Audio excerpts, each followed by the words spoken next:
All sports, all plays. Yeah. All sports, all plays. All sports, all plays. 365, we making a plays. You talking the game, get you through the days. We're high in the court, the dime in the lane. Variety, topics, living the same. All presentation, sports information. Hitting the airways, taking the nation. All sport, all plays, they working your faces. Grace at the field, so tie the laces. All sports, all plays.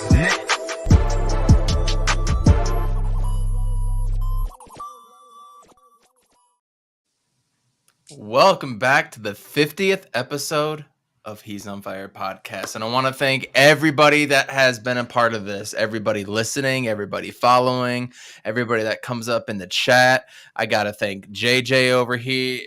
Yeah, I always do that backwards. JJ over here, Randy down here, Amit, we wish you were here for our 50th episode, but you're with us in spirit. SUNS Jam podcast. Thank you guys for coming on multiple times as well too. Bo Brock and Alex Clancy. We appreciate you guys coming on. We just had Shane from PHNX Sun Devils come on just the other night. Thank you to you too. So says Jay. We're gonna have Flex on soon. We're gonna have Alex on in a little bit from 49ers podcast cutback. Excuse me. Anybody else that has been a part of the podcast, thank you so much for all of your support. We really, really appreciate it. It's been a lot of fun. We've had a lot of tremendous guests on here giving us a lot of good insight. So please subscribe, rate, and review SUNS Jam. Stealing that from you guys. And just share this out to everybody. And if you so choose to, the links are below. Listen to us on Spotify, Apple Podcasts, Google Playlists, as well as Anchor, and donate to the podcast if you so choose to. We really, really appreciate it. It has been a lot of fun. It has been a ride. And now that is out of the way, we get to talk about our favorite team. The defending Western Conference champion Phoenix Suns with a big game against the number one team in the East who was supposed to win by 7 according to Vegas. We're going to get into it. He's on Fire Pod. Thanks for coming out, y'all. Urkavici sets. And it is caught! Dylan Strong! Blitz coming. Matthews. Palmer extending the play. Crosses the field. Larry Fitzgerald. If he scores, it's over. It's insane to the 4-yard line. Crowder looking, throws it alley. Oh! He puts it down! He puts it down! They're getting a little wobbly. Philadelphia just IU. A foot race. They won't get it. Center field. The Diamondbacks are world champions.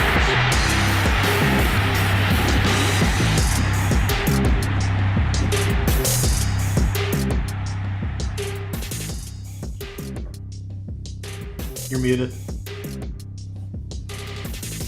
Awful way to start your 50th episode. Goodness gracious. 50 episodes, though, you guys. It has been a lot of fun, as I've said. It's been just a trip, really. Just the amount of people we've been able to connect with has been absolutely incredible. Voida in the chat, thank you very much for coming on. Six-Man Sundo, what is good? Thank you for coming by. Roy as well. Yes, we did clinch the playoffs.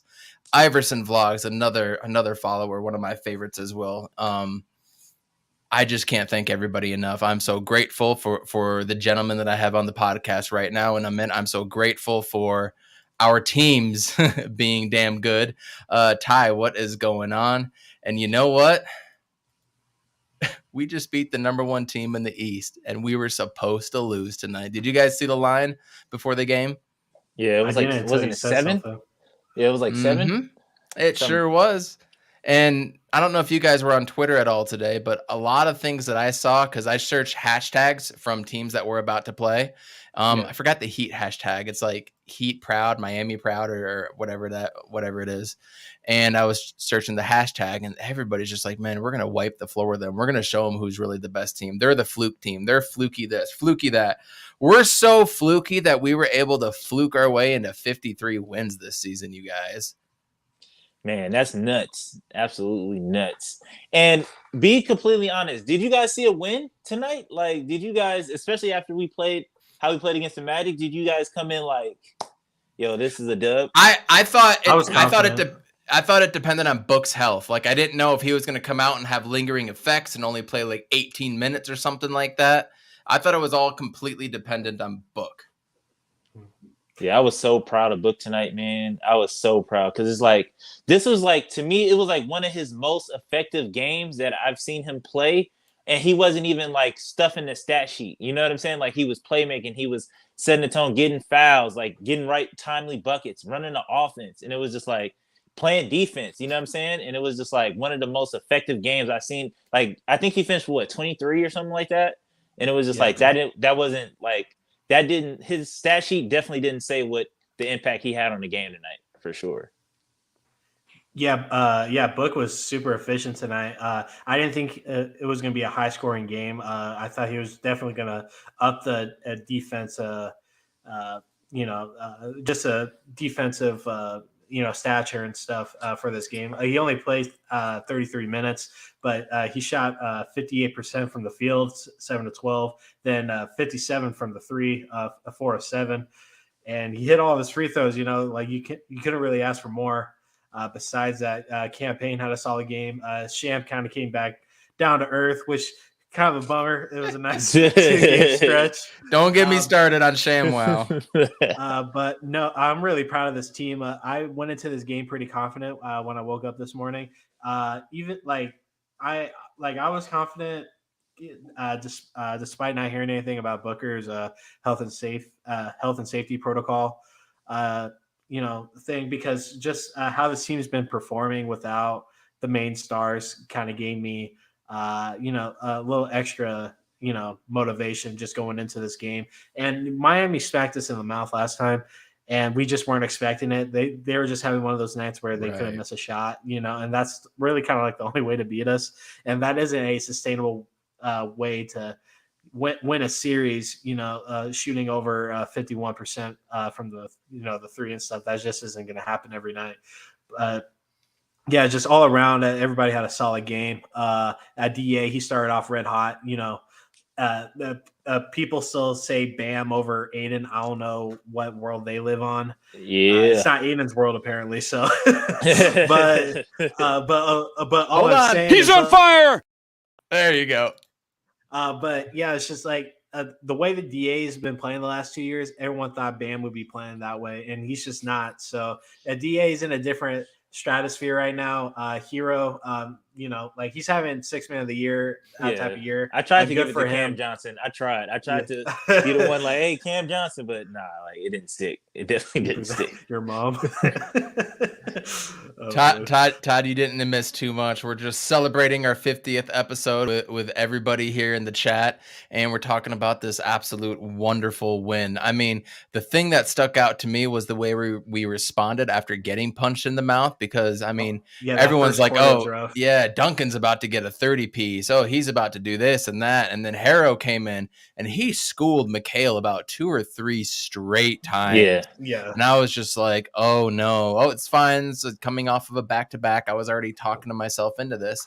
And then within like a minute 45, 2 minutes, boom, tie ball game, like 25-25 or 27-27, like it was nothing. And that's what I think I'm most not shocked, not surprised, maybe proud is really the word, that they were able to come back that quickly and do something about it. They didn't wait for like the third quarter or something or end of the second. Yeah, they were able to adjust, and then they shut down Duncan Robinson. I think he had 1 3 the rest of the game, and it was like with minutes left. It was in garbage time. 5 straight. Yeah, man. Like that's why I was saying, like, I was so proud tonight because we played Phoenix Suns basketball. Like for the last 4 or 5 games, like I feel like we've been playing really sloppy. Like coming out from the All-Star break, really, we've been playing really sloppy. Like we haven't been getting after it. Like it's been a long time since I've seen us really sit down on defense. Like because we usually come out in the first quarter, sit down on defense, play some drop, and then play and then in the fourth. You know what I'm saying? And then tonight was just like a complete Phoenix Sun. We was moving the ball. We was getting to our offensive sets. We was executing. You know what I'm saying?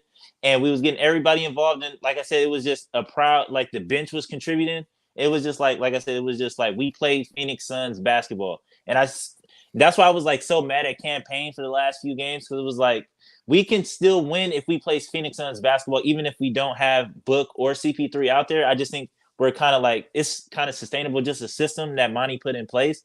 And so like when Campaign goes out there and tries to play hero ball, like, oh, like in the fourth quarter, like I gotta score or whatever, throw it up over 3 dudes. Like it's like, dog, like we don't need it. You know what I'm saying? So luckily Book came out there today and that's why I was so proud of him too, just running the offense, like, look, Campaign, like, all right, you did what you did, like this is what we do as a starting unit. You know what I'm saying? Like this is how this goes.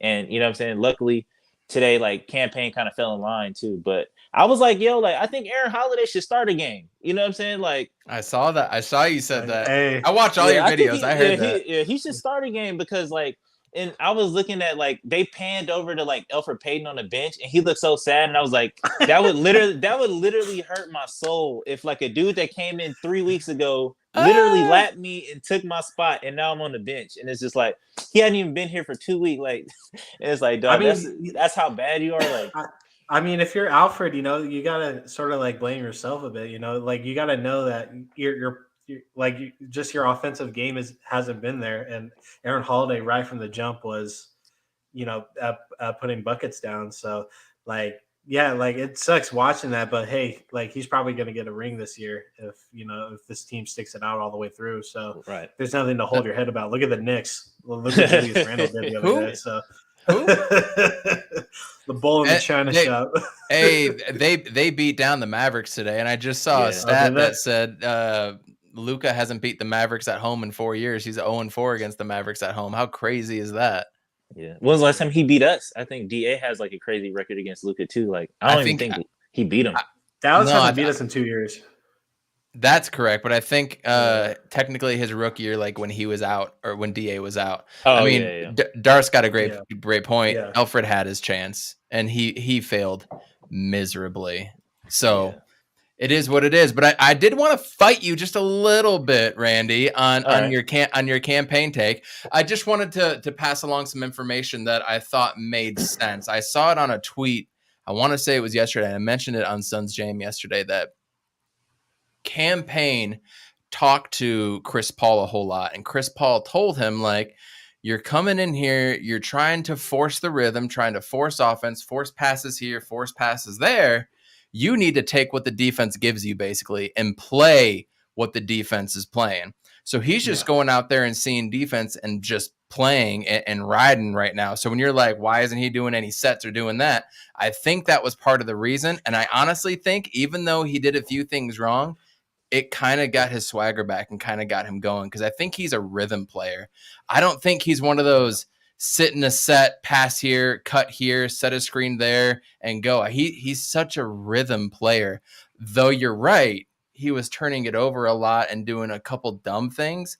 But it's kind of like JaVale McGee. It's the JaVale McGee experience a little bit when it comes to campaign. So I was happy he was doing what he was doing, because when he's in the game, we do speed up more than we do with Chris Paul. So with Chris Paul coming back eventually, which this is the 3-week mark of when he got hit, 3 weeks. So we should be hearing something soon. But when Campaign comes in now and subs in for Chris Paul, I think we're just going to hit a whole nother level. So Randy, I hit you with that. Give me your thoughts back after hearing that bit of information. I think that what you're saying is accurate. And like I said, I feel like my thing with him, and I don't mind him going or like taking what the defense gives him, like especially with the second unit. But I feel like with the first unit and the starters, and especially like now, a thing that Campaign has to take under realization, him and Mikal, is that they're being scouted now. You know what I'm saying? Like they're like essential players on our team. So teams, they know their tendencies, they know what they're trying to do.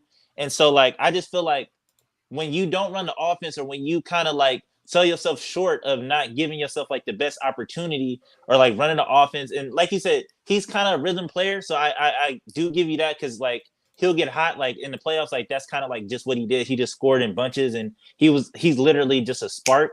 So I will give you that. But I feel like when you go into that starting role, you know what I'm saying, especially with D-Book and CP3 out, like you got to make adjustments too, especially being a point guard. So like I agree with you, but my only dispute is just like, all right, he can do that as long as he's not starting. You know what I mean?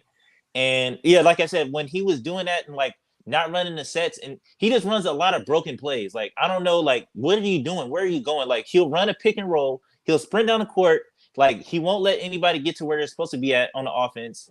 he'll run a pick and roll, get stuck somewhere, and then pass it out. And then like I feel like yes, he's averaging or he's getting a lot more assists, but it's like it's a difference between getting assists and actually playmaking. You know what I mean? Like when you actually setting up other players and like getting everybody in a rhythm, opposed to like I'm jumping in the air because I tried to lay it up and now DA's down here and I'm just gonna dump it off. Like these Westbrook assists. You know what I mean? Whereas you're 100% correct. But one more thing.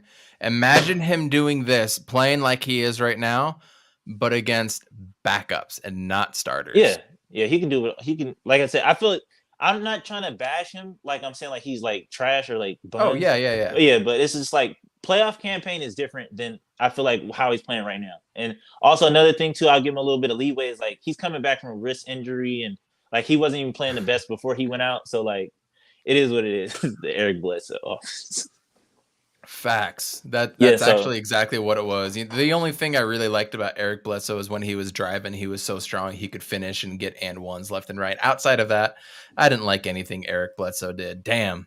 Yeah. We've come a long way from Eric Bledsoe to 53 wins and we still got 16 games left, 17 games, something like that. Yeah, somewhere like 16, man. So real quick, I want to go through some of the box score, a few things that stuck out. First off, 55-38 in rebounds.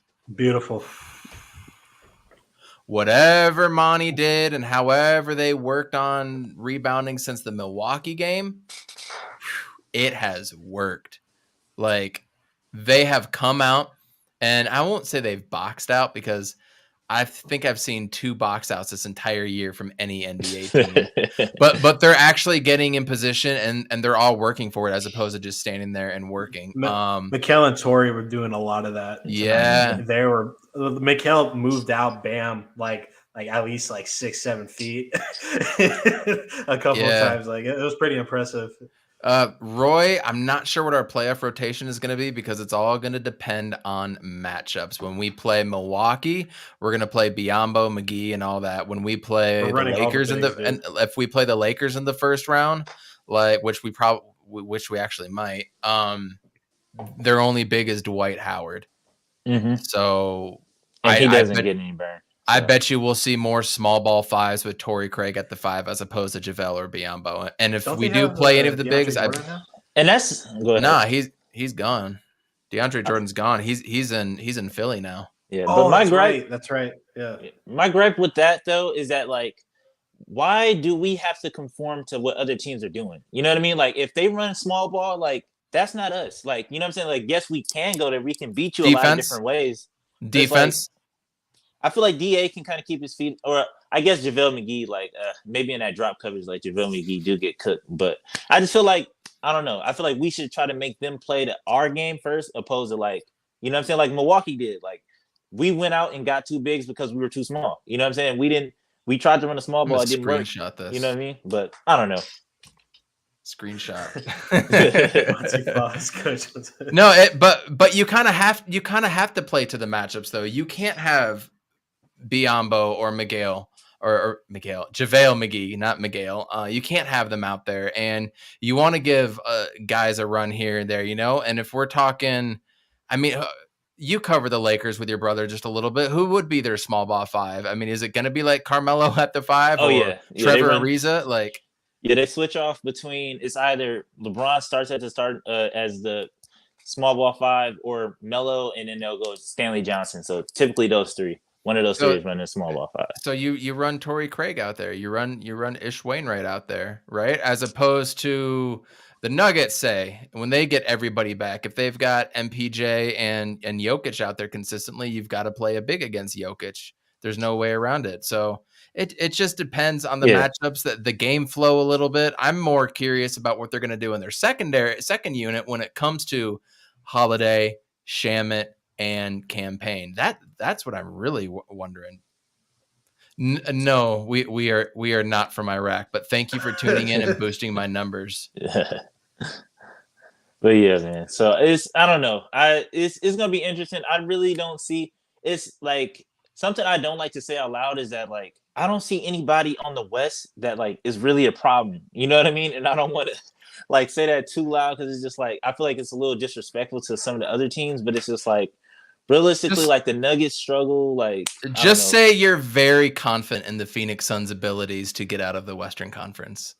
Yeah. Yeah, that's what I'm saying. That's just what we're looking at, and I don't want to sound like every other like Laker fan or just like a healthy Clippers team fan, like we're taking it one game at a time. We've been asked for 10 years, like this team kind of blows any other Western team kind of out the water. I mean, like most NBA media analysts are like, they just kind of just have like an orgasm talking about this team. Like they're like, there's no holes like in this team. Like this team runs deep from Chris Paul all the way down to Ish, and like everyone in between. They contribute. There's a reason like why I took so much offense against what Shaq said. Like we're just another Jazz team. The Jazz, like for like 2 years, they only had like Rudy and Donovan and Joe Ingles putting up the shots and stuff. Before that, they were it was the only Gordon ones Hayward. scoring. Yeah, and it was Gordon Hayward for a long time. But on a nightly basis, this team has at least 6 people in double digits with like a bunch of assists. And when the rebounding's there, we usually blow out a team in rebounds. Like this team is just more well-rounded, and like there's a reason why we can beat this Heat team kind of effortlessly when our heads are in the right space. So I think it was Bees that said it earlier, like when you have that mental clarity and just that poise, like it's just hard to beat. It's amazing. It's amazing how losing to the Bucks made us mentally stronger. Yes. I mean, you can 100%. Definitely tell that. Oh, but to add to your campaign thing, like I see what you're saying. Like I do to a certain extent, but like I think campaign is like the other half of Chris Paul that we used to see back in and like in New Orleans and like half this time in LA. Campaign is a slasher, and we don't have any other guard that does that as effective as he does it. And like, yeah, he's getting scouted now because no one took him seriously for 3-4 years. It's true. So like he was asked in Chicago, OKC, Chicago. He was in Cleveland for a little bit, and then he played for Shanghai. So don't forget Shanghai. Yeah. Once you get to Shanghai, no one's going to take you seriously, and that's why his bubble appearance was so vital to his career, because like no one thought campaign would do anything, and now we're at the point where. Just even starting point guards are coming onto the court when our bench unit is out, so they can stop campaign. So like he's a more effective shooter this year. It feels like he's making better decisions. So by the time Chris Paul like retires or he moves on from this team, whatever, I think campaign is going to be cemented enough to, have Chris Paul like traits and make less mistakes, force less bad situations, and just read the offense more clearly. Like it's night and day compared to last season. Like I prefer this campaign like every day of the week. So yeah, I mean, I'll give you that, but to me, he's just like all the toxins. Like he's like the toxic Rick out of Rick and Morty. You ever seen that episode of Rick and Morty with the toxins guy? Yeah, he's like campaign is the toxic version, all the toxic versions of Chris Paul, like all the toxics. But yeah, I see it. I want to answer what Darth said, and John, I think I brought it up in a chat or in one of your guys' podcasts about the Jazz, and you said that they're not even going to be able to get past the Mavericks. So I kind of started thinking about that. I actually think you might be right, especially with the additions of Dinwiddie and who the hell else did they get? Bertans. I thought that was a way better pickup for them, and it just flows a lot better than having Porzingis in there. So it's actually lucky working. I was shitting on it when they first acquired that. I'm like, Bertans' contract is ridiculous. So that's a stupid contract, but if anybody can afford it, it's Mark Cuban. Remember when we wanted him, though? You remember when we wanted him? I wanted Bertans so bad. I wanted to throw all the money at Bertans because the dude shot like 63% from three that one year. It was nuts. It was nuts. Absolutely nuts. Thank God James Jones knows basketball more than I do. But the Jazz are currently up by 46 points on the Blazers with 10 minutes to go in the fourth quarter. Shit. I know. But and John just pointed out Mavs are a tough matchup for them. But if they get through them, then we have to face them. I'm rooting for the Jazz too because that means I get to go to playoff games.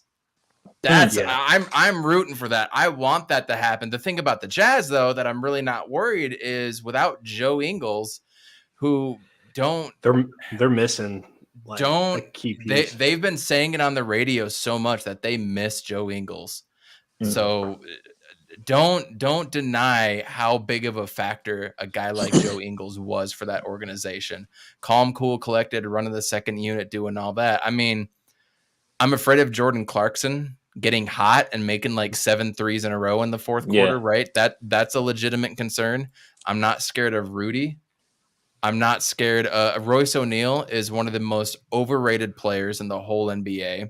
Dude is straight garbage. Book has a field day against Utah every time we play them. Bogdanovich, up and down. He's so up and down.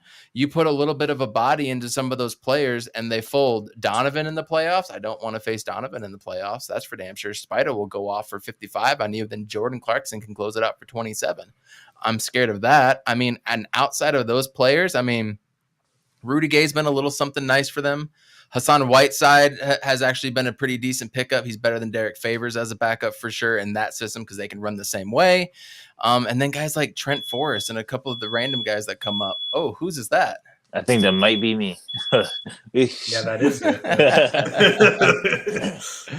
It's getting on fire, and he's on fire podcast. He's on fire. But really, if you need to go check on your fire, Nah, I got it. Somebody got it. But we are without Sarge. I was literally about to say I was one loss away from saying like, yo, I miss Sark and I miss Frank just because of the playmaking and just like how much like of a connector. Like I remember them saying it all the time, but like now like not having Book and CP3 out there, I was like, damn, like Sark and Frank really could. You know what I'm saying? Like Frank was fitting so many passes to Mikal. Like the chemistry there was just so crazy. And I feel weren't we just talking about that, JJ? Yeah, we were. Yeah. Keep going, Randy. Yeah, I was about to say because that chemistry, I wonder if he could have developed that with anybody else. Like it would have been if him and Cam Johnson would have developed like some sort of like. Oh man, that would have been crazy. Chris Robinson, thanks for coming in. He's a part of the ASAP family, and if you guys don't know or haven't followed him on here, go do so.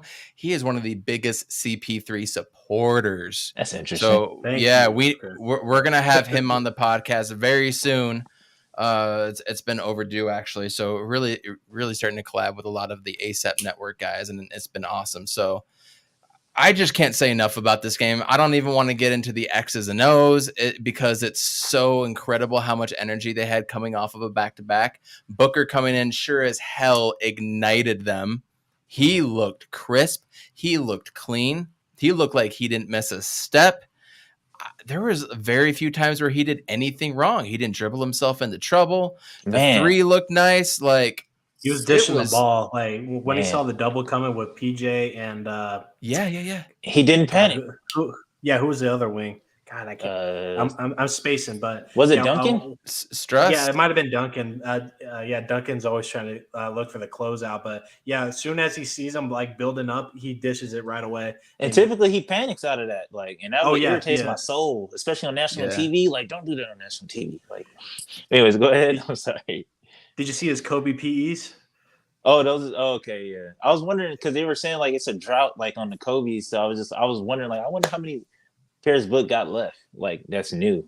Did you see his whatever magazine? I don't know if it was GQ or whatever. When they did a shot of his closet and he's got all the shoes. Oh yeah, they're all up there. I thought on the bottom right, I just saw like a row of them or a couple rows of them.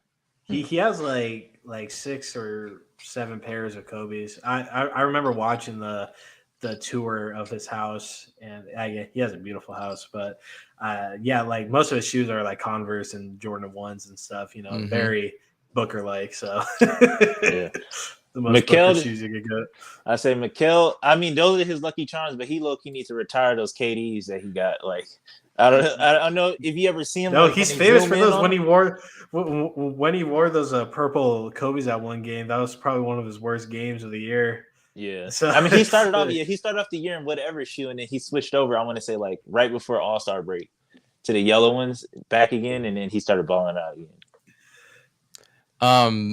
Real quick before we bring on Alex in just a little bit and start talking some NFL football, because there's been a lot of stuff we need to cover with that. Randy, if you want to stay on and talk some NFL, there's been a lot of moves, man. Yeah, man. I can throw in my 2 cents, my little Packers. There we go. Cents. I like it. Talking about a little bit of everything. So, like the Packers, we don't really need to talk about.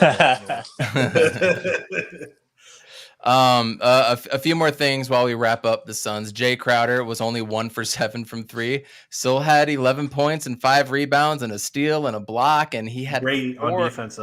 He was great on defense. He had 4 turnovers though. That's the Jay Crowder roller coaster right there. Mikal Bridges, 0 for 3 from 3. Still had 21 points. Team high, or second team high, and plus 24. Booker had 23, 8, and 9 assists, 2 steals, 2 blocks, only 2 turnovers. So he's keeping right there. DA had 19 and 10 on 9 of 10 shooting, only 1 free throw. And you heard the Miami Heat fans talking shit, booing, ref you suck.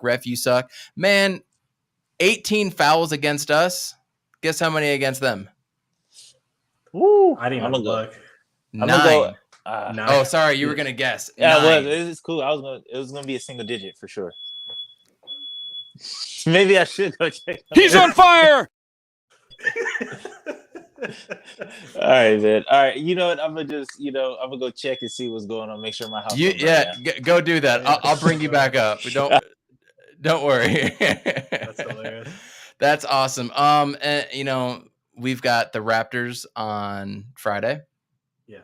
I'm worried about rebounding against them just because they killed us on the boards the last game when it was up there in Toronto. So we got to keep on the boards. But then guess what we're doing Sunday? I haven't even told you. I wanted to announce it on the podcast. On Sunday, we are doing a live stream game reaction to the full game with Freddie Henderson from ASAP Sports, who was on a couple days ago. So we're going to collab with him and do a live stream for the Lakers Suns game. So we won't have our typical 9:30 podcast. We're going to be doing a whole stream, and then we'll get into the podcast and the reaction stuff afterwards. So it'll be a little bit shorter, but we're doing a full stream with the one and only the Laker fan Henderson. So that's going to be a lot of fun. Dear Lord. If you guys haven't checked out our couple episodes ago with Freddie, it was a good episode. Randy was just a menace. Black Air Force energy. Damn. I should have said that when Randy was on here, because them two were butting heads and it was good podcasting. Yeah. Suns Lakers fans, history goes back. So it'll be nice to watch this game. And I think we know what the end result is going to be on Sunday. So it's going to be great. That's going to be it's always good. Fun. Always good to beat the Lakers. You know what else is always good? Bringing on our good friend Alex from 49ers CUTBACK. Alex. What is going on, my man? Long time no chat. What's going on? I know. Man? How y'all doing? You good? You doing good? We're feeling good. Football it seems like over. I was gonna say football season's over, but 50 episods. Congrats. Thank you. Suns taking care of business. Congrats on the playoff berth. It's looking like playoff berth. Is it official? Have you guys clinched? It's official. It's official. We officially clinched. You have clinched. You have 50 plus wins on the season yet again. I can't remember the last time the Sacramento Kings did anything like that whatsoever. 2001, 2002, something like that. I don't know. I feel like I was a child. I don't remember. It's probably never going to happen again in my lifetime, and that's a-okay. That's part of the reason why I've stopped investing so much in the Kings and what's been going on with that organization and franchise. Good move. That's why. I mean, well, shoot, I went from coaching basketball, man, for like I don't know, it felt like the better part of almost a decade, to straight into football, and have literally just been like with basketball since. And the Kings have not. Well, they haven't made it difficult to not want to watch basketball. So there's that. I feel you. I was actually all on board with the Sabonis trade and, getting Justin Holiday over there. They got Dante DiVincenzo as well, too. And I was like, man, I think they're going to do something. And they're like 3-10 since the trade in typical Kings fashion. Doing everything you can to take potentially good things and somehow still ruin them. So my college roommate was a Kings fan, and so I'm bagging him every chance I get. And he's a Florida State fan, so I don't know what he's crying about. And not too much, man. Yeah, a lot of positives there. A lot of positives. And Todd, yes, we are collabing with a 49ers fan. I think he and his co-host Ant might be the only rational 49ers fans. We try. But believe it or not, very good insight on 49ers Cutback. You can catch them on YouTube and probably all the podcast channels. You can get your plug in later. But you know what we got to talk about? We're all getting 2 wins a year because Seattle all of a sudden doesn't have anybody on defense except for Jamal Adams. He's gonna get nobody. They're gonna deal that dude. Yeah, that's a great point. I didn't even think about that. They're gonna. I mean, what was the whole reason? The whole reason he wanted out of New York, right? He wants to compete. He wants to win. He wants to make the playoffs, potentially go to the Super Bowl, and you just traded away. Like, come on, Bees. I'm right here, man. I'm right here, Bees. Come on, man. But I mean, they just traded that away, right? You traded away your franchise quarterback, the guy who's like keeping some of the things together offensively. You cut Bobby Wagner because Sherm's a prophet and was right. I mean, it really did felt like he put that tweet out and they're like, hey, you know what? We didn't think about that. We probably should do something about Bobby Wagner. He's not going to be happy. Yeah. Crazy. I mean, crazy. And can we talk about the Capitol? Because I mean, for Arizona Cardinals fans, I don't know if you guys know this or not, but the fan base is split on Jimmy Garoppolo in San Francisco 49ers land. Like there's a section of the fan base that loves him. There's a section of the fan base that wants him burnt at the stake. And then there's us in the middle who are like, Jimmy did some great things for us, especially in the doldrum years coming off of the meat sweats and Jim Tomasula, leading up into the Super Bowl run in 2019. So can we appreciate the things that Jimmy did while understanding that it's just time? That's fair. Right? It's just time, right? So we drafted Trey Lance for a reason. Everyone's seeing this quarterback class right now and is like, yeah, it's not great. Like it's not going to get you to where you want to get in the next year or two. You need time with the quarterbacks you're drafting right now. So it's like you got Trey last year, you deal Jimmy now, you free up the cap space. There are people who truly believe Jimmy's not getting dealt anywhere. He's so bad that he has no value, and the Niners are going to cut him. And it's like, what? Do y'all just see what the Commanders paid for Carson Wentz? Like, I didn't see the number. It's 2/3. One of those thirds is this year. One of them is next year. The third next year is an escalator. It's an escalator pick. So if he plays 70% of games, it goes from a third to a second. And then they are also getting another second round pick on top of that. So you're talking about potentially 2 2s and a 3 for Carson Wentz. And Jimmy Garoppolo has no trade value? That is insane. There's a lot of teams that need that right now. I mean, I just keep coming back to Pittsburgh for some reason. Keep coming back to Pittsburgh. Carolina. You have I don't know how the New Orleans Saints are even in the realm of possibility for conversation about signing anyone right now when they still got $30 million to cut by next Wednesday? An additional $30 million on top of the 30 or 40 they've already somehow cut. I mean, Ant and I said this. We literally said this on the pod. We were like, as soon as they hire a head coach, half of the $88 million they got to cut is going to go away. Half of it. Just crazy. So before we get to what this really means for the NFC West, because we know more moves are coming. It's true. Many more. You guys included, probably before the draft. I mean, the Colts now need a quarterback too, so that they could be in the hunt for Jimmy G. But what do you think the Denver Broncos are going to be able to do, Alex? I mean, Cortland Sutton, Jerry Jeudy, Melvin Gordon and company, Noah Fant, which I thought was going to be a great move for him, and then he still has Drew Lock as his QB. What does it mean for them? And do you foresee, because there's been a lot of little tidbits on Twitter out there, Von Miller reuniting over in Denver and getting out of LA? I'm so glad that you just said that, Evan. I don't think you have any idea how glad I am. Let's not forget that Aaron Donald's linchpin was re-signing Von Miller. Von Miller is looking at this move and thinking to himself, I can go back and finish my career off as a Denver Bronco and a chance to compete and win for a Super Bowl. Yeah, I'm not going to eat up the contract. No big money. Let's try and get a Super Bowl in Denver one more time and ride off into the sunset. And if that happens, what is Aaron Donald going to do with the Rams? Is he going to want a long-term thing?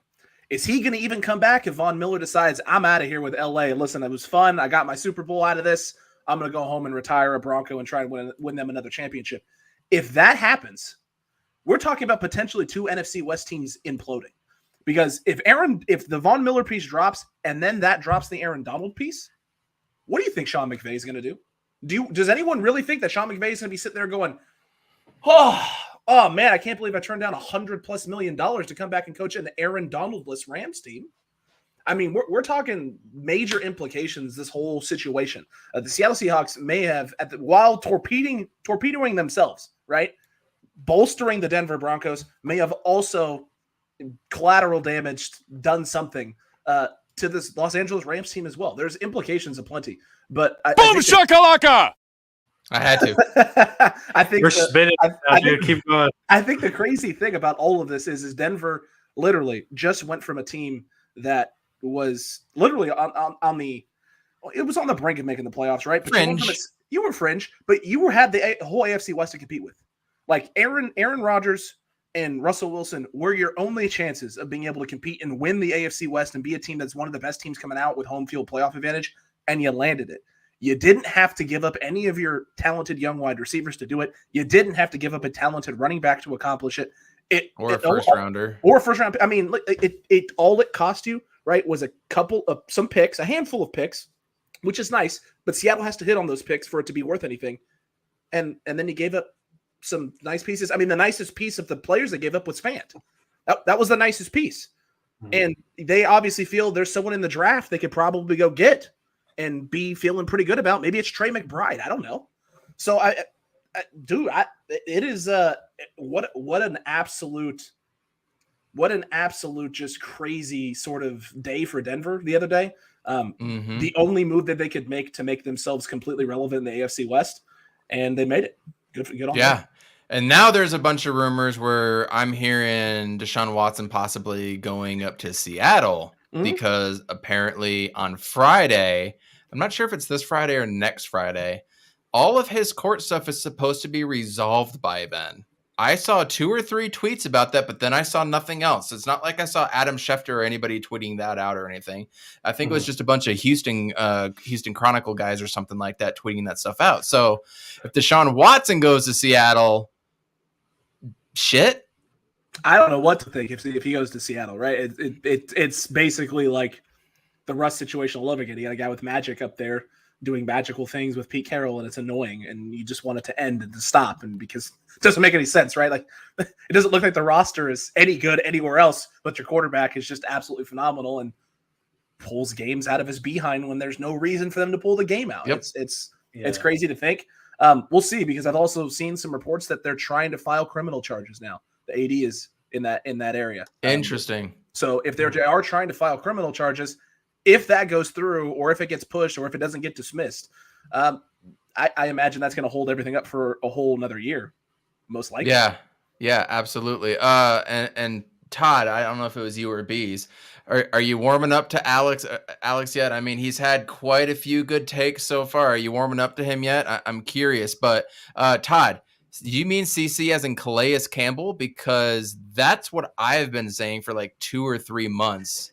That would be. So he was actually hiking on Camelback Mountain today. So it's free agency time. He's here. Just stay.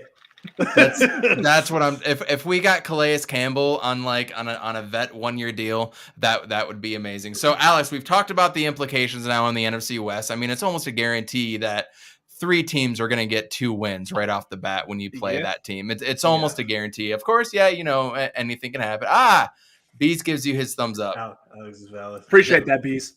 There you go. So all the NFC West teams outside of Seattle are basically 2-0 now. You can almost count that in. Yeah. And the Arizona Cardinals have had a lot of drama. We've had a lot of drama over here. We haven't heard a thing until the combine from our coach and our GM. Not a whisper. Nothing but reports of arguing the week after that brutal Monday night loss that you so graciously joined us on. I did. And that did not count as our 50th episode. So we have like 52 videos, but this is our 50th episode. And nothing but Kyler Murray scrubbing his Instagram and then 2 weeks later bringing it back up. JJ Watt was kind of trolling him a little bit, and everything was just kind of going to shit over here in Arizona. So before we get to some of the moves that were made today, what is your outside take of and perspective of the Arizona Cardinals? And you can be as mean as you want here, man. We just want honesty. I'm not going to be mean. I'm going to say you have, number one, rightful turmoil. Rightful turmoil because of how the season started and how it ended. Right. There should be turmoil, right? The owner should be pissed. The head coach should be pissed. Star players should be. Everyone should be. If there was no turmoil, there'd be a bigger problem. If people weren't going like, hey, this is an issue. Like, we have fallen apart now in 2 separate seasons towards the end of the year. This is major issues, like red flags everywhere. If nobody was saying anything, then there'd be even more red flags and more problems. So the fact that there's turmoil means that there's discussion. It means people are talking, people are arguing. And for any healthy relationship, you gotta fight a little bit. Like, you gotta communicate. And sometimes you communicate things you don't like, and sometimes you do what Kyler Murray did and not healthily communicate, instead just scrub your Instagram. But regardless of that, okay, they're communicating. I think the most interesting dynamic of the whole thing is the fact that Kyler and Cliff have the same agent. And what that may mean like behind the scenes in terms of what they're both trying to do to keep things a certain way. And I think that may be also pissing off management as well, because if you got a coach and a player, your star player, who have the same agent, your star player is wanting obviously a contract extension and wants to get paid now before things, something crazy happens. He's sitting there going, pay me, like, get me paid. The ownership is obviously frustrated with results in terms of how the last few seasons has ended, and is probably wanting to pump the brakes on paying anyone huge chunks of money until he sees the thing he wants to see, which is a start to finish, well-played season, even if it doesn't end in a Super Bowl. If you guys start well, middle well, finish well, and you lose a close one in the playoffs in a divisional or an NFC championship game, they're sitting there going, okay, yeah, we're on the right track. Let's get these guys paid. Let's lock this thing up. Right. Let's make sure we keep this window open. But Kyler's sitting there going, well, no. We were hot garbage before I got here. Let's do this now. So I get both perspectives. Like, both perspectives make sense. I imagine for ownership, it's got to be frustrating, because you got a coach and a player who are probably wanting to make sure things stay a certain way for the offense to function the way they want, and for them to do certain things the way they want, and to play a style of football that they want. And ownership's probably like, well, what are the results here? At first round exit in the playoffs, getting humiliated on national television, like stuff like that. So it's crazy. It's a crazy scenario. It's an unfortunate scenario, but I mean, I guess the positive thing, the plus you can take from it is that they're at least talking. They're communicating. If they weren't communicating, I mean, Kyler could be one of the quarterbacks that are getting dealt if they weren't communicating. Could be a Josh Rosen situation all over again. If they were off in Mexico and we'd see pictures of Cliff with 2 hot women or something like that, we can definitely have a different conversation. But that's actually really good perspective. JJ, you and I have kind of avoided talking about the Cardinals up until just recently because of all the turmoil and everything going on. But getting that outsider's perspective, what do you think now? Basically, Alex hit the nail on the head. Just the fact that this team was at least conversating, is kind of a plus, because this team has been shit a lot of years. So, I see it from both perspectives, from a management standpoint and from Kyler's standpoint, and it makes it a lot more difficult when Kyler and Cliff have the same agent, and that agent is making Kyler put out like his demands and stuff while doing like these background things with Cliff to get his extension, and Kime getting his extension. Like this whole thing's just been a mess. Kyler put back up all of his posts, whatever. There's probably something working in his favor right now. But before Kyler got here, we were hot garbage for like 5-6 years, and every year, Kyler has gotten better and he's progressed. Yeah, the health is an issue, but we all know he's a small guy. He hasn't had the best offensive line. Rodney Hudson was a nice addition, but besides Rodney Hudson, we've had the same O-line since Josh Rosen. And where is he now? And but like Kyler has put this team back on the map, and like the Arizona Cardinals franchise has never had a franchise QB like ever. We had Kurt Warner on the back end of his career. We had Carson Palmer the same way. Jake Plummer never became a thing. So this is kind of like our only shot that we've seen in recent memory. So to Todd that's saying trade him, and to anybody else that doesn't want Kyler anymore, what's the bigger failure? We send him off and he has great success on another team and he flourishes, gets, all the praise. He gets the MVPs. He gets the Super Bowls, whatever. Or we pay him and he doesn't necessarily like he's kind of like on that Dak path a little bit, like what's the bigger failure? Like we send him off and he actually has great success, or just like or just not necessarily mediocrity, but just like more of competitive, just competitive ball. So I think the better route to go is to pay your franchise QB. He is our franchise QB. I don't think Bidwell is dumb enough to send this dude off, but I don't know. But this whole thing has been confusing and stuff. But what some of the moves that the Cardinals made today, it takes down a couple questions and stuff. But I'm just hoping that Keim can throw something together and we can, just going head first into the season on the right path and not necessarily slip up at the end like we have the last 3 seasons. So, and that's what needs to change. That's the part that needs to change. If we go 10-3 to start, 9 and whatever, I don't care about that until December. Like December has to roll around and we have to get wins, and that's when it's all about. So, one more thing. Yeah, go for it. So you probably didn't see this, Alex, but like a week or two ago when me and Evan sort of kind of talked about this, like it's I brought up like if we have like the same record, that 11-5, 11-6, whatever our record was, and like the wins were more separated, it wasn't necessarily that streak, and we still had the same amount of losses, this will probably be a totally different conversation, and it'll be more on a positive note and stuff. It's just a matter of this repetitive just dropping the ball at the end of the season and stuff, and we're losing to the same team. We're losing to the Rams. We're backing into the playoffs. Like it's like this whole kerfuffle and stuff. So like things just need to change. It is a kerfuffle. I like her. Damn it. Just things just need to change just from a coaching standpoint, and like the little accountability that Cliff took just recently in his press conferencing. He was just pulling shit out of the no shit pile. Like we've been saying this since like the Packers game. Like, oh my God. Like you need. I just needed to be better. Yeah, like if you're going to be a head coach in the NFL, you need to know how to make adjustments when adversity drops on your feet, dude. The I need to be better line, by the way. The I need to be better line is what I say to my kids in the locker room after a loss in which they didn't execute. Right? It's like the sarcastic, like, oh, I guess it's on me. I guess I just need to be better when they didn't do what they were supposed to do. That's what that line is. But why are you saying that to the public? Don't do that. At the draft combine, like 2 months after you get ousted in the playoffs. I saw it and started laughing because I was like, I know that. I've done that before. I say that, but I say that in the locker room after the game to my kids. In their high schoolers. That's as a high school coach, you can say it. You can't say that to professional. I guess I just need to be better.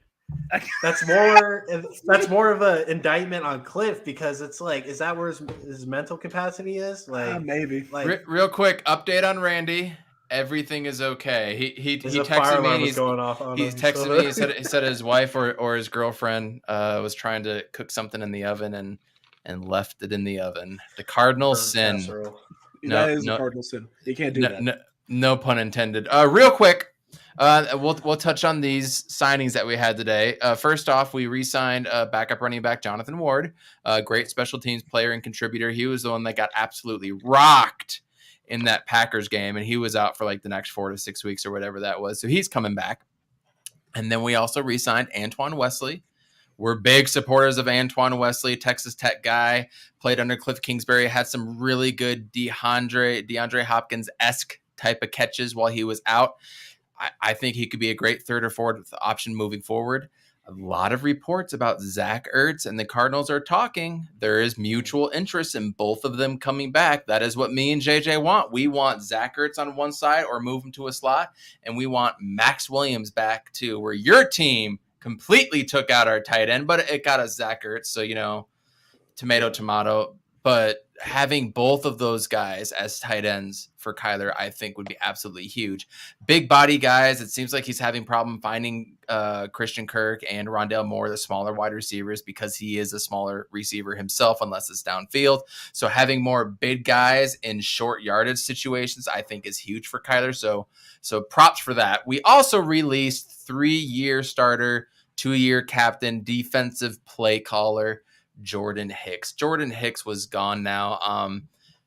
For all the bad that we can say about him in coverage, he did come in and call the plays for 3 straight years for the Arizona Cardinals. If you saw, he was our free agent signee, like the guy 3 years ago after the Josh Rosen stuff went down and after that horrible year. So part of me is going to miss him, but JJ, now it's on to Zaven Collins and Isaiah Simmons. It's on them to step up. And then we also restructured Devon Kennard's deal as well too. So he was making $9 million. He's going down to, I think it was 3. So he's gonna be saving some money there. Releasing Jordan Hicks has $3 million in dead cap, but we're saving $6.5 million. So all in all, at the end of today, is it Spotrac? SPOTRAC? Spotrac? Spotrac. Yeah. I've actually never heard it pronounced. Right now, we're at $7.5 million under the cap. That's not including the restructure of Devon Kennard's deal. There's rumors that they're working on a D-Hop restructuring as well too. Justin Pugh is going to be the next candidate to get cut. And then we're also looking at what's the defensive Jordan Phillips. He is going to be a post June 1st cut because there's going to be a lot less dead money there. It looks like we're going to save $11 million there. So they're doing a lot of moves to restructure, and they're getting it planned. Right off the top of my head, I got to be honest, JJ, I'm worried about Isaiah Simmons and Zaven Collins being able to run a defense consistently. At the same time, you got to have your horses out there to make mistakes and learn how to fail, as well as learning how to succeed. So it's put up or shut up time with Keim's picks. But are we going to draft another interior linebacker to make up for Jordan Hicks? Are we going to go after Bobby Wagner, JJ? I don't think the Cardinals are going to go after Bobby Wagner, even though I would love to have him. But I saw a lot of good glimpses of the little time that we saw of Zaven Collins. I think he has potential. Like Hicks this year, he just disappeared a lot, like how Chandler Jones was. He had a good first 3-4 games of the season, and then just everything else was just abysmal. So I just didn't see much of Hicks this year. I don't really remember much of him last year, so it's probably time to move on. And I wasn't surprised by the waving him off. So no, but it's been some time since we've heard any Cardinals move. So it looks like they have a plan in place. They're not going to franchise Chandler Jones. I think I came on the very first NFC Quest for the West, and I said we were better off without Chandler Jones. And here we are. They're not going to do it. Hassan Reddick is out there. Would love to see him coming back, but they are going to be in search of another pass rusher. So those are the Cardinals update. Alex, when you hear these moves and you kind of hear like Calais Campbell potentially coming back too, does it worry you? Would it excite you if you were a Cardinals fan? Give me your perspective again, please. I'm excited about Calais Campbell, adding that back into the fold there. That's definitely not a bad thing. Put Calais Campbell in there with J.J. Watt. I mean, that's a nice little tandem there on the inside. Plus, you have the Jordan Phillips situation. I mean, you guys have some talent. You have a talented front four. You really do. And the linebacking core, I think, would be the biggest question for you guys. But even then, I wouldn't say that it was that bad. I do like Isaiah Simmons and what he does, the versatility he has. Right. I really love Zaven Collins. Matter of fact, that was Ant and I's draft crush last year was Zaven Collins. We wanted Zaven Collins. Like that's a guy we wanted to draft. We thought it would be a perfect pairing because of the question. He's heating up. I'm trying to anyway. But with Azeez Al-Shaair's question marks going into last year, Zaven Collins, we're like, duh, linebacking core set. If you get Zaven, you got Dre Greenlaw, you got Fred Warner, you're fine because of the dynamics and the diversity in with which he plays in coverage and both in the run. He's a little aggressive. He was a little overly aggressive at times in the run and took some bad angles this last year, a couple times on film when I was watching him. But you're a rookie. You're trying to figure it out. You're trying to figure out if your speed translates, what you can get away with, what you can't. I think the moves you guys are making are smart. I think you guys are going about building your roster in a very specific way. Like you said, right? Having a plan. Seems like you guys have one. That's the good news. And restructuring, right? Restructuring Mr. DeAndre Hopkins too is going to save you guys some nice money this year, which would make it even better. And then you got the potential out next year in the contract anyway, in which you can get out of the contract in a big way and save a lot of money, right? If D-Hop stays getting hurt and isn't healthy. So restructuring him now, he was hurt last year, pushing some of that money maybe down the road, void a year out in 2025 and, stick 6-7 million there and just say, here you go. There's 6-7 million at the end of the contract. We get a little bit back now. And you still have the potential out in 2023 where you can get out of that contract if it's not working out the way you want it to. So you guys have done a pretty good job of structuring your contracts in a specific way, which is why I'm not too worried about the Kyler Murray situation. I'm really not. I think if push comes to shove and front office is sitting there going, we just need to get this done so that he's happy, you guys could, pull out a situation where you got a 6-7 year contract where you have an out, 3 years down the road or 4 years down the road. And I think that would be the best case scenario for you guys, because at the end of the day, right, there's no quarterback coming out in the draft this year.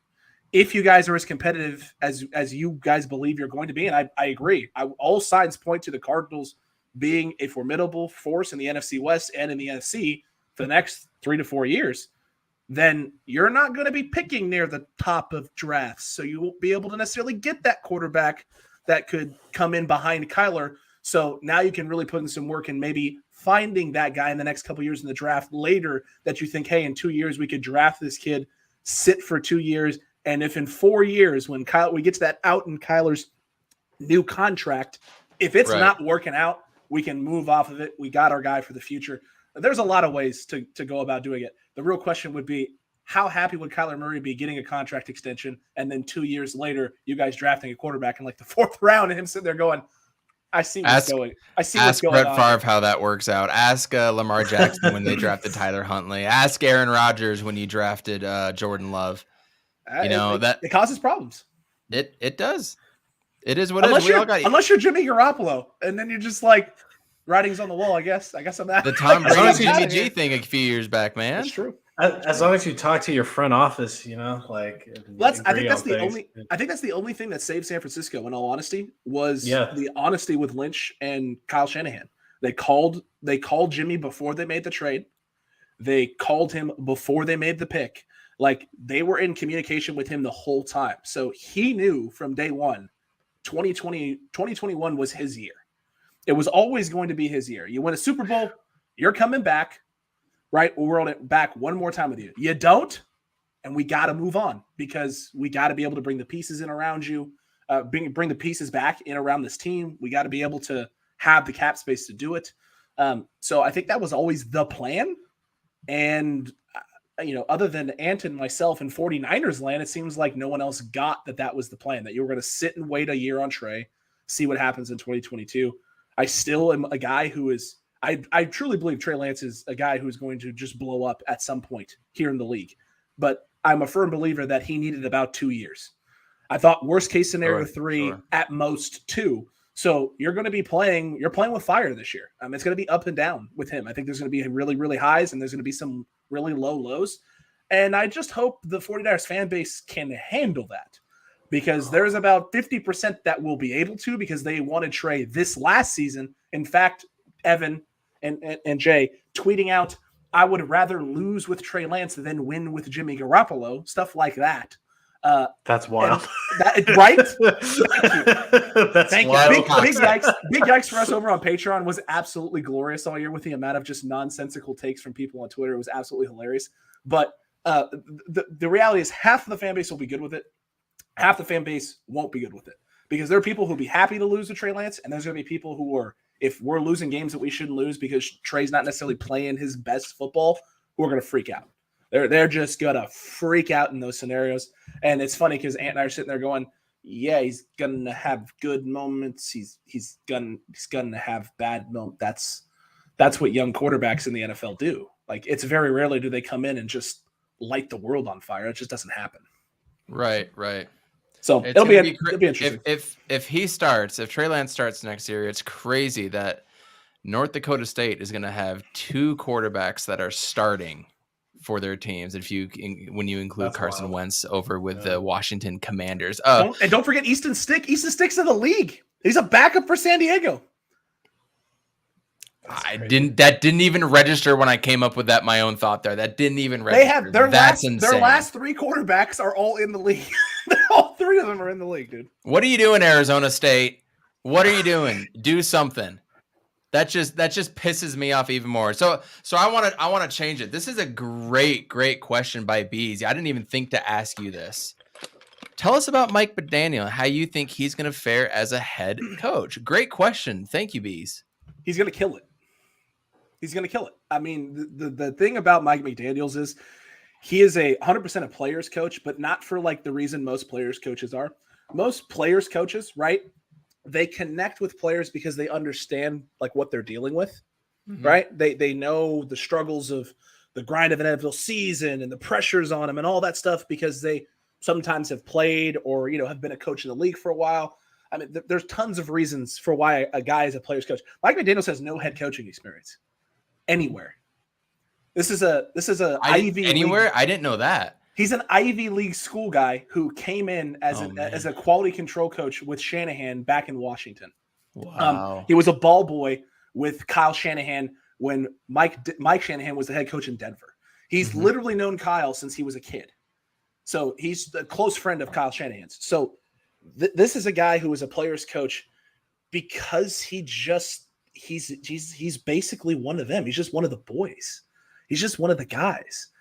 He understands the game like no other because he spent his entire youth growing up around Kyle and Mike and that entire coaching staff, McVay as well. And so he's learned from all of them. He's picked their brains on all of them, and he was a specialist. He was a guy who specialized in the run game. That's what he did. And when it got to a certain point where Kyle essentially, especially in Atlanta is where it kind of started, where Kyle would go to him and pick his brain about run scheme and things of that nature because he had learned from his dad. He had learned from Kyle. He had learned from Quinn and all these other people that he had been around during his time. And when he got to San Francisco, even though Kyle was the head coach and O coordinator for a couple of years, essentially since they've been to San Francisco, Mike McDaniels has been in charge of the run game. That's been his responsibility the entirety of the time. He puts together the run game plans, schemes, and things of that nature. The last 2 years have been all Mike McDaniels in the run game. McDaniels handles the run. Kyle would handle the pass. They come together and put the game plan together, working with one another.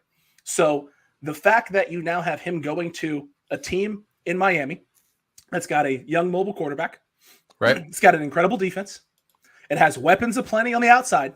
And the only thing they have not had is a run game means problems for the AFC. Because as soon as he gets that run game going in Miami, they have you have a left-handed version of Jimmy Garoppolo to attack Tagovailoa that all he's going to have to do is manage the game and not make a bunch of mistakes. He just doesn't have to cost him. He didn't have to be incredible or anything like that. He just has to not cost him. And the best part is he has the one asset that Jimmy Garoppolo doesn't have, mobility. So I don't want to say the Miami Dolphins are going to turn around in a year, but give it 2 seasons. 2 seasons and they'll figure it out. And they also have Salvon Ahmed at running back, who, if people forget, Salvon Ahmed, undrafted free agent, started in San Francisco and was a Mike McDaniels running back. He was the one who wanted him in the room. So now he's in a situation with a guy he's familiar with that he really loved. He didn't want to lose, but because he had JaMychal Hasty at the time, he had a couple other guys that were really, really standing out and looking good in that running back room. They had to make some tough choices, and they made a tough choice, and Miami picked him up, and now he's reunited with him back in Miami. So he's going to do some good stuff. Thank God we don't play Miami this year because they just always kill us. I mean, he killed us last year. Unfortunately, JJ, we get to play the AFC West, who is absolutely stacked now. Loaded. So that'll be fun. Fortunately, 4-0, baby, 4-0, yeah. Hey, the ebbs and flows of football, man. You never know. Never. Real quick before we get out of here, we are over the hour and 10-minute mark, which is awesome. I love talking about this because we could keep going. Summarize in 1 to 2 minutes here, Alex, what moves the 49ers are making, what you think they're going to do, what you're hearing, anything like that to scare some Cardinals fans a little bit. Let's get to know our foe. Okay, so the Niners, all the reports are the Niners are interested in J.C. Jackson. I think it's a smokescreen because they're actually going after Stephon Gilmore. So I was just going to say that. For the first time in the 5 years that Kyle Shanahan has been in San Francisco, for the first time, the Niners are going to actually pay a corner. I think they're going to actually do it. I think they're going to actually make a play at this. I think Jason Verrett is going to get re-signed and moved into the slot. They're going to put him there. You're going to have Emmanuel Mosley. You have Ambry Thomas you drafted. You have Diamadou Lenore. They may go draft another guy. But I think the biggest two names that everyone is thinking about is DJ Jones and Laken Tomlinson. Unfortunately for 49ers fans, I don't think you can get both back. I don't think you're going to be able to. And I think the least likely of all of them is probably DJ, who it seems like wants to get paid, and I don't blame him. He put together one heck of a season, and I know that should make all Cardinals fans excited because I've heard a lot of Cardinals fans saying, go get DJ Jones, add him to that rotation. He's a guy who's played very well in a rotation in the past, so that would work wonders for you guys.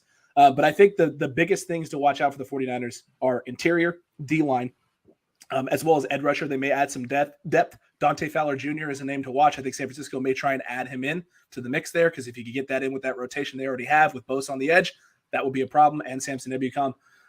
Arden Key, maybe he comes back, maybe he doesn't, depends on the money. But the one I think I'm most excited about, one of the names I'm probably the most ecstatic about of all of them is at the wide receiver position because there is a possibility that the San Francisco 49ers could find themselves a way to land Brandon Cooks. And you may be going, wait, what? He plays for Houston? You're right, he does. But Ant and I are from Lodi, Stockton area. Brandon Cooks is from Stockton, California.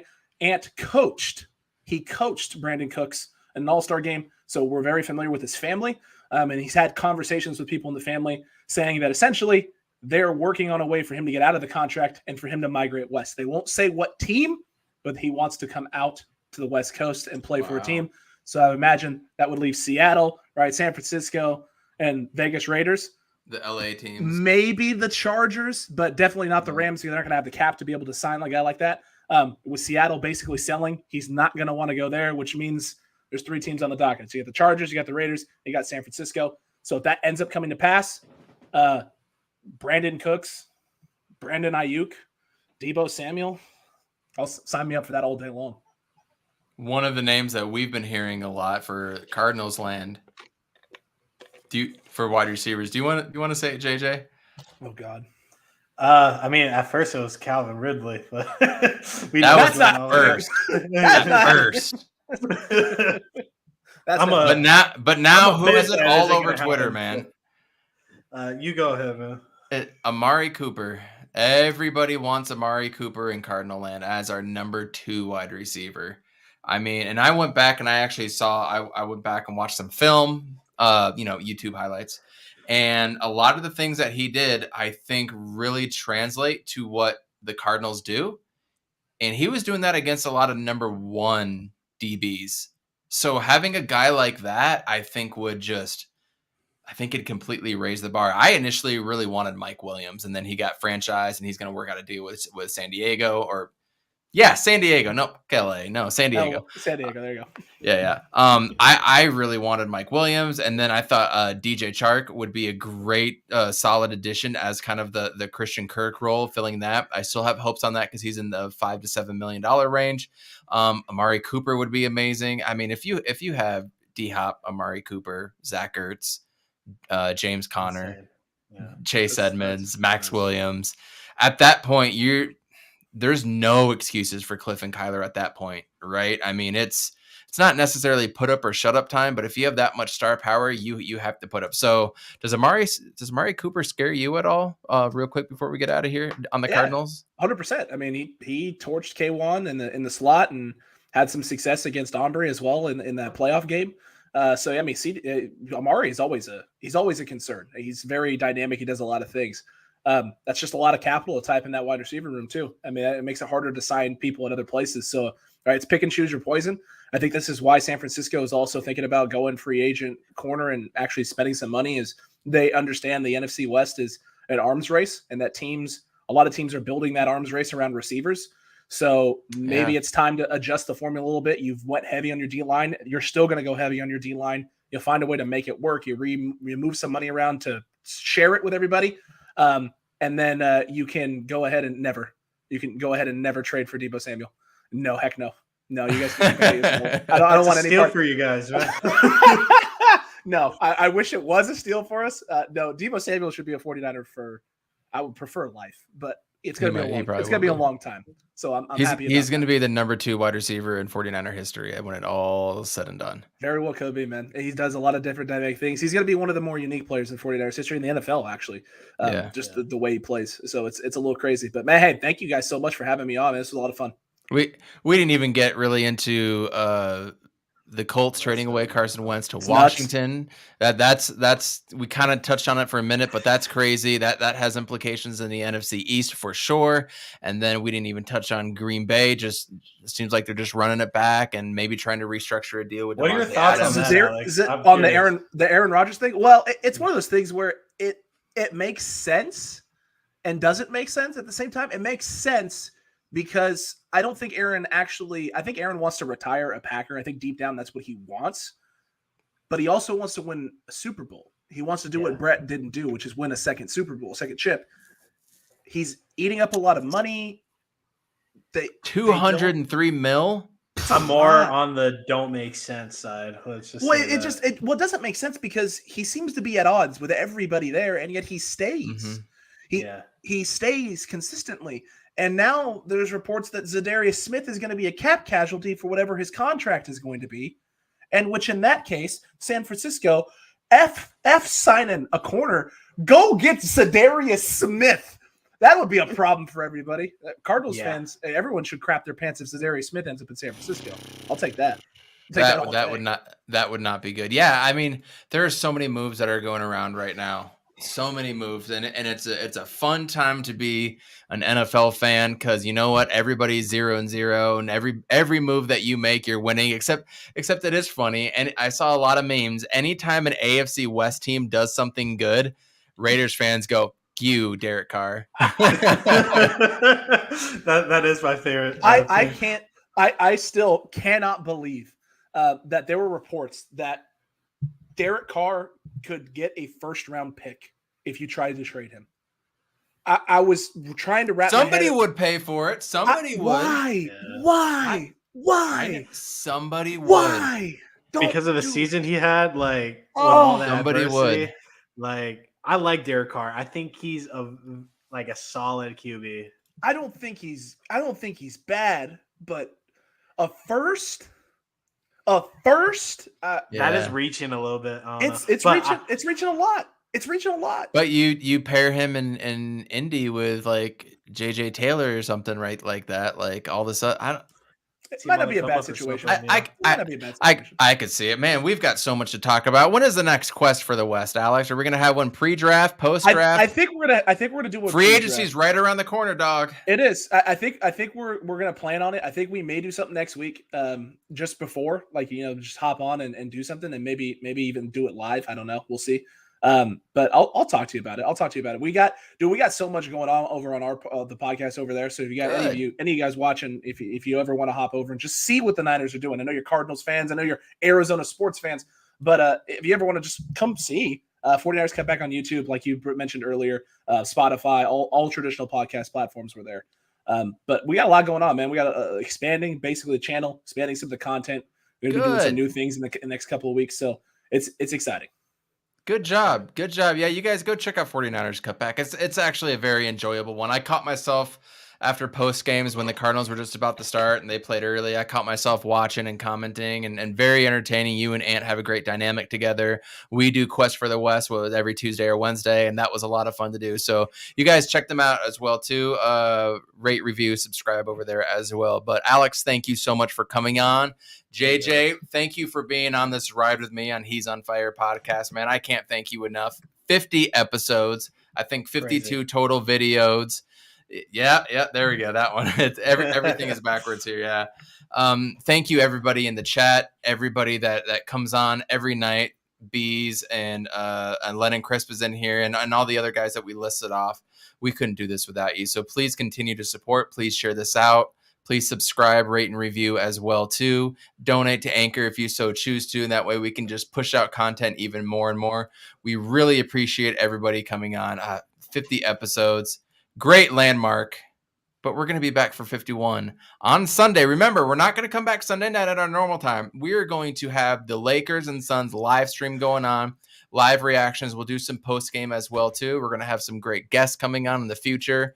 Just thank you everybody for being involved in He's on Fire podcast. It has been a blessing. It has been great. The Phoenix Suns win tonight, 111-90. Number 1 in the West. Number 1 team in the NBA. Next game is Friday. Yeah, guys. Happy 50. And it is caught! Dylan Strong! Blitz coming, Matthews. Palmer extending the play. Crosses the field. Larry Fitzgerald. Larry Fitzgerald is insane to the 4-yard line. Crowder looking, throws it alley.